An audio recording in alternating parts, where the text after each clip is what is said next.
Halmosi. Huszti. Huszti jobbal, Gera lefejeli, ott van! Ott a második!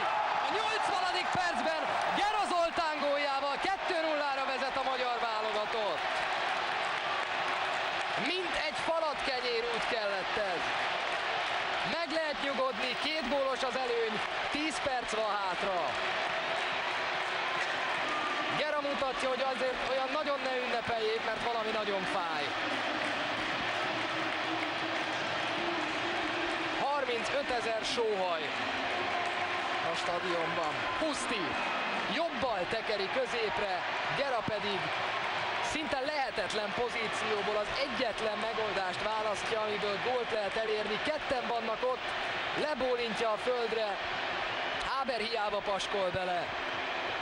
Huszti újabb gólpassza, és Gera Zoltán gólja.